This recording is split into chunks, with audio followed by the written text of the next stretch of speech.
আজ 21শে জুন আন্তর্জাতিক যোগা দিবস, যেটা সারা বিশ্বে আজকের দিনে যোগা দিবস হিসাবে পালন করা হয়।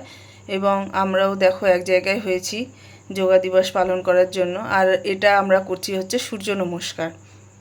সূর্য নমস্কার হলো এমন একটি আসন যেটা হচ্ছে শারীরিক, মানসিক এবং শ্বাস প্রশ্বাসের সমস্ত কিছু নিয়ন্ত্রণ করে। মানে আমাদের দেহের সমস্ত কিছু নিয়ন্ত্রণে হচ্ছে সূর্য নমস্কার খুব ভালো। আর সূর্য নমস্কারের হচ্ছে 12টি আসন থাকে। সেই আসনগুলো আগে বলি।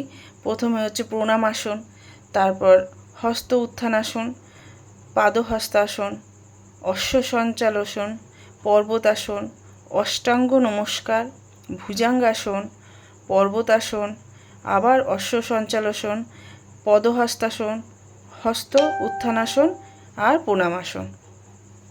এই 12টি আসন আমরা একটা সূর্য নমস্কারের মধ্যে করে থাকি। আর এটা পুরো ফুল বডি, মানে পা থেকে মাথা পর্যন্ত সূর্য নমস্কার আমাদের দেহের মানে প্রত্যেকটা অঙ্গ প্রত্যঙ্গকে ভালো রাখার জন্য খুবই উপকারী।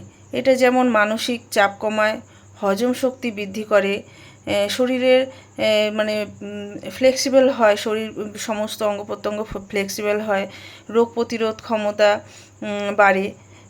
এবং মানে যারা হচ্ছে ওজন কমাতে চায়, সূর্য নমস্কার বেশি না, এই 12টা আসন যদি 12বার করা যায় তাহলে হচ্ছে আর কোনো মানে তাকে কোনো রকম কোনো আর ব্যায়াম না করলেও হবে।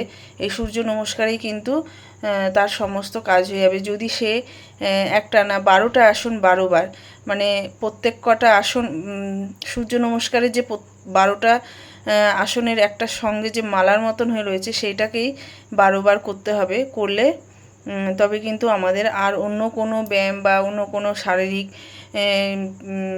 এক্সারসাইজের দরকার পড়ে না যদি সূর্য নমস্কারটা করা যায়। খুব ভালো সূর্য নমস্কারে এছাড়া আরও আছে, যেরকম সূর্য নমস্কারে হচ্ছে রক্ত সঞ্চালন খুব ভালো হয়। যাদের সুগারের সমস্যা আছে তাদেরও হচ্ছে সূর্য নমস্কার করলে খুব ভালো উপকার পাওয়া যায়। এবং শ্বাস প্রশ্বাসে যাদের নানান রকম ফুসফুসের সমস্যা আছে তাদের খুব ভালো, মানে ফুসফুস ভালো রাখতে সূর্য নমস্কার করতে হবে। সোজা কথায় মাথার চুল থেকে পায়ের নখ পর্যন্ত ভালো রাখে এই সূর্য নমস্কার। তাই বাড়িতে করতে থাকুন।